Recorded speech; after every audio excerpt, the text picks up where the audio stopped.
नमस्कार दोस्तों, मैं हूं अलका शारदा और मेरे चैनल में आप सबका बहुत बहुत स्वागत है। तो दोस्तों, कैसे हैं आप सब? आज मैं आपके साथ में मौनी अमावस्या से संबंधित कुछ बातें शेयर करूंगी। माघ मास की कृष्ण पक्ष की अमावस्या को मौनी अमावस्या या माघ अमावस्या कहा जाता है। माघ मास का ज्योतिष शास्त्रों में बहुत महत्व है। पौराणिक मान्यताओं के अनुसार इस दिन देवतागण पवित्र संगम में निवास करते हैं।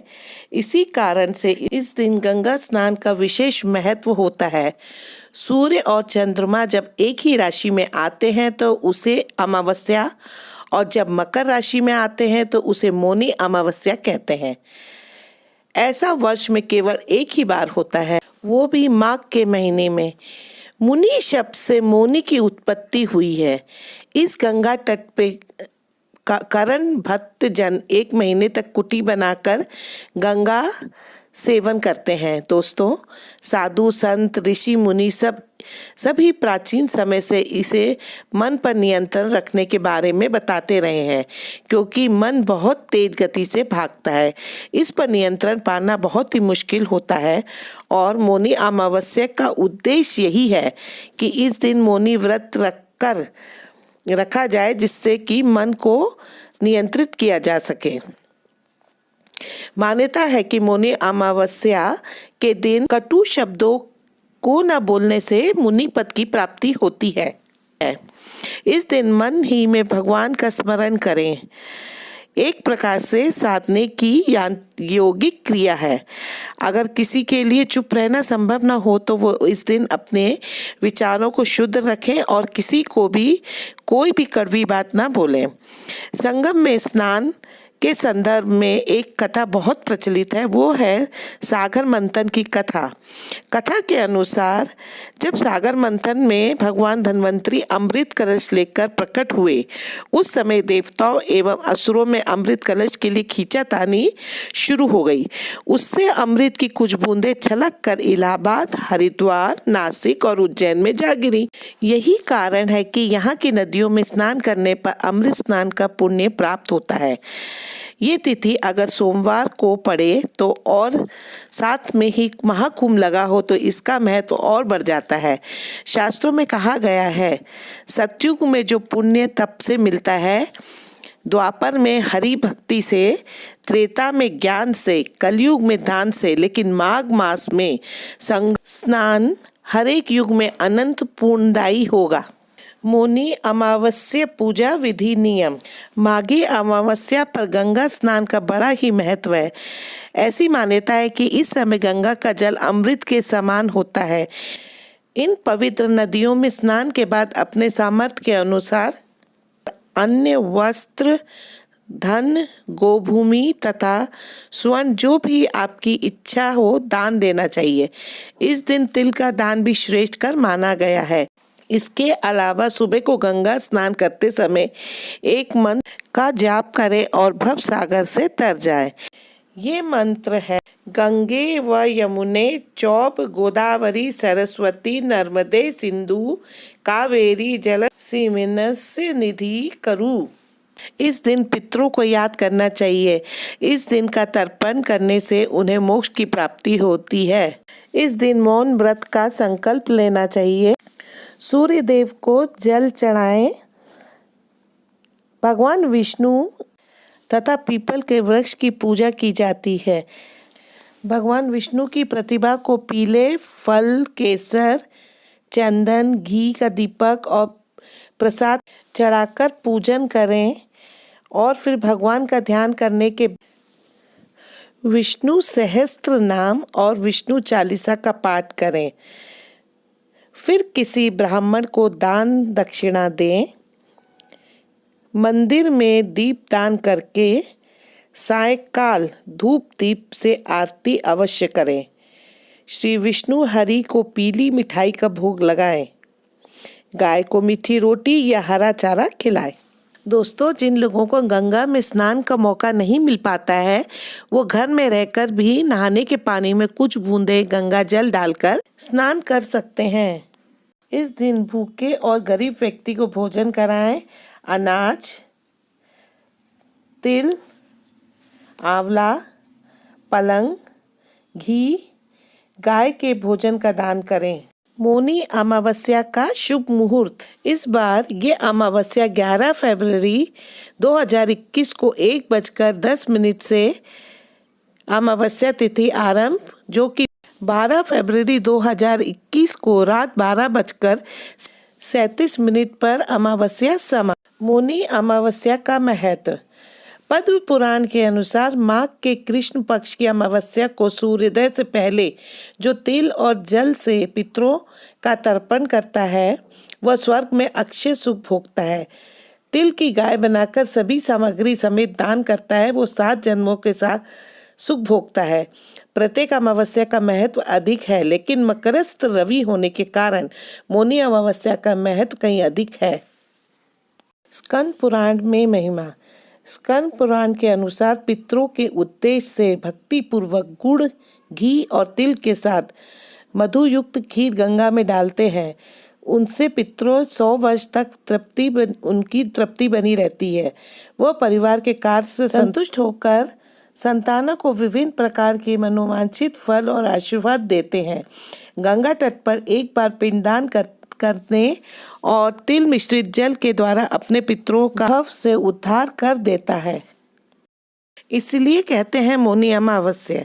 ये तिथि चुप रहकर मौन धारण करके मुनियों के समान आचरण करते हुए स्नान करने के विशेष महत्व के कारण ही माघ मास कृष्ण पक्ष की अमावस्या मौनी अमावस्या कहलाती है।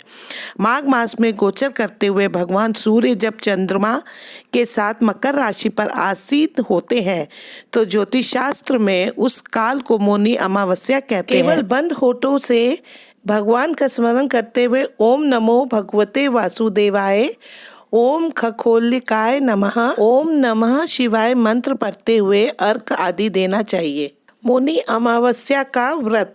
शास्त्रों में ऐसा बताया गया है कि मौनी अमावस के दिन व्रत करने से पुत्री और दामाद की आयु बढ़ती है, पुत्री को अखंड सौभाग्य की प्राप्ति होती है। मान्यता है कि 100 अश्वमेघ यज्ञ और 1000 राज सूर्य यज्ञ का फल मौनी अमावस्या पर त्रिवेणी में स्नान से मिलता है। मौनी अमावस्या व्रत कथा।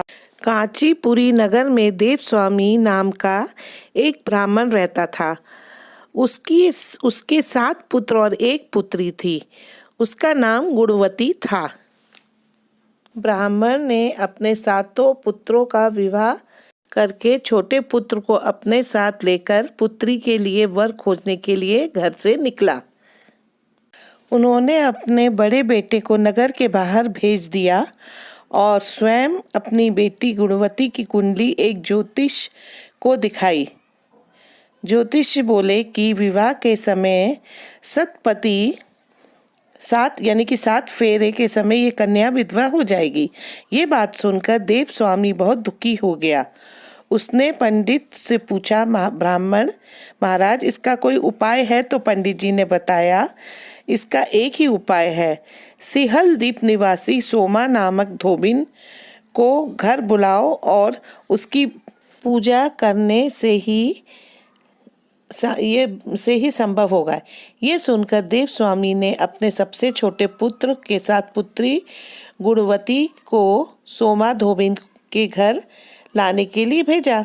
दोनों समुद्र तट पर पहुँचे और तट को पार करने का उपाय दोनों भाई बहन सोचने लगे। वह एक पेड़ के नीचे बैठ जाते हैं, इसी चिंता में कि हम सागर के उस पार कैसे जाएंगे। सुबह से शाम हो जाती है। जिस वृक्ष के नीचे वो बैठे थे उसी वृक्ष के ऊपर घोंसले में गिद्ध के कुछ बच्चे अपने परिवार के साथ रहते थे, लेकिन उसी वक्त केवल बच्चे ही उस घोंसले में थे और वो बहन भाई के दिन भर की बातें सुनकर और देख रहे थे। शाम को जब बच्चों की माँ घोंसले में आई तो बच्चों ने माँ ने बच्चों को भोजन करने के लिए कहा। तो बच्चे बोले, माँ इस पेड़ के नीचे 2 प्राणी बहुत भूख और प्यास से बैठे, काफी दुखी लग रहे हैं। आप पहले उनका हाल पूछ लो, उसके बाद हम भोजन करेंगे। बच्चों की बातें सुनकर गिद्ध को दया आ गई। उसने दोनों भाई बहन के पास जाकर कहा कि तुम दोनों भाई बहन क्यों दुखी हो? तुम्हारी क्या समस्या है? दोनों बताते हैं, माता हमको सोमा धोबिन के यहाँ जाना है, पर समस्या यह है कि हम कैसे जाएं। गिदनी ने कहा कि तुम दोनों खाना खा लो, सुबह तुम दोनों को मैं सागर पार सोमा के पास पहुंचा दूंगी। अभी मैं बहुत थकी हुई हूँ। मैं जंगल से जाकर तुम्हारे लिए फल फूल कंद मूल लाती हूँ, तुम खाकर रात्रि इसी पेड़ के नीचे विश्राम करो। दोनों भाई बहन गिदनी की बातें सुनकर बहुत खुश हुए। माता ने उनके लिए भोजन दिया जो कि दोनों ने खाया और उसी पेड़ के नीचे आराम किया। सुबह गिद्ध माता के सहयोग से दोनों बहन भाई सोमा के घर पहुंच गए। फिर दोनों भाई बहन सोमा के घर को सुबह उसके उठने से पहले जाकर झाड़ू लगाकर घर को पोत कर स्वच्छ व साफ कर देते थे। ये सोमा रोज देखती थी कि उसका घर कौन साफ कर देता है। ये बात उसने अपनी बहुओं से पूछी कि मेरे घर को कौन साफ करके रोज गोबर से लीप पोत कर चला जाता है। तो धोबिन की बहुएं बोली, बाहर से कौन आएगा, हम लोग ही बारी बारी से ये सारा काम करते हैं और कौन करेगा। उनकी इन बात पर उसे विश्वास नहीं किया और वो अपने आप से ही बोली कि इन्होंने पहले तो ऐसा काम कभी नहीं किया, मैं देखती हूँ ये सब काम कौन करता है। ऐसा कह सोमा खाना खाकर बिस्तर पर लेट गई।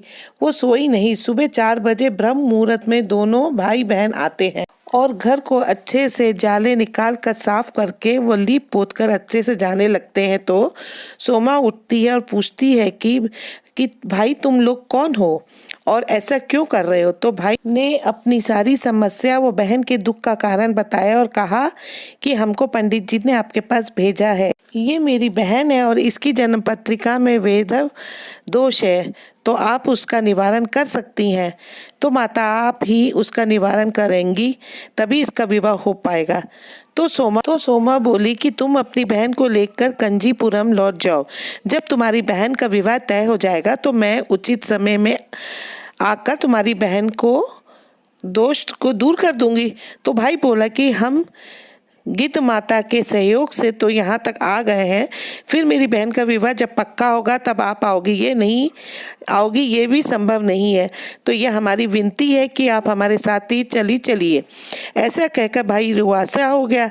इसे देखकर सोमा बहुत भावुक हो गई और बोली, ठीक है मैं चलती हूँ तुम्हारे साथ। और अपनी बहुओं को बुलाकर सोमा माता बोली कि मैं जा रही हूँ कंजीपुरम इनके साथ इनकी समस्या को दूर करने। अगर हमारे अनुपस्थिति में घर के किसी भी व्यक्ति की मृत्यु हो जाती है तो कृपया उसके शरीर को नष्ट न किया जाए, उसे सुरक्षित रखें और हमारे लौट के आने तक इंतजार करें। ऐसा कहकर सोमा उन दोनों के साथ कंजीपुरम चली जाती है। वो कंजीपुरम पहुंचती है तो शुरू होती है कन्या के लिए वर की खोज। वर मिल जाता है और फिर विवाह होता है।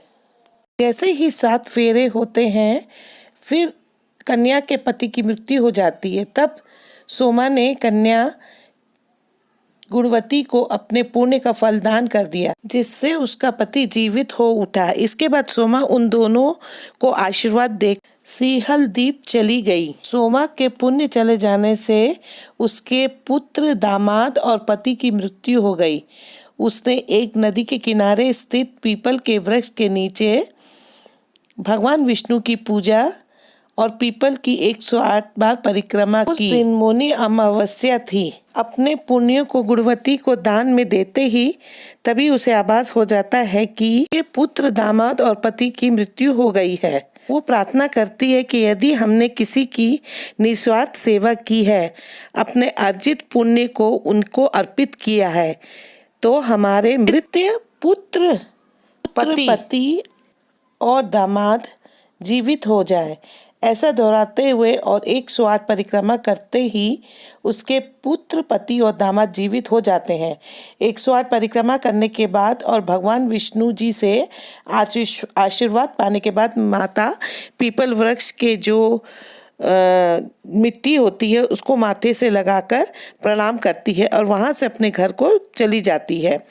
उसकी घर जाकर उसकी बहुएं बोलती हैं कि आपने जो भी कहा ये वैसे ही हुआ था, लेकिन कुछ समय बाद ये जीवित हो जाते हैं। तो ये फ्रेंड्स एक छोटी सी सोमवती अमावस्या की कथा है जो मैंने आपको बताई है।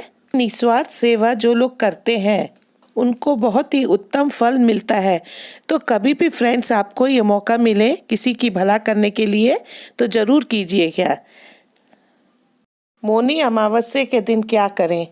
माघ मास में पवित्र नदियों में स्नान करने से एक विशेष ऊर्जा प्राप्त होती है।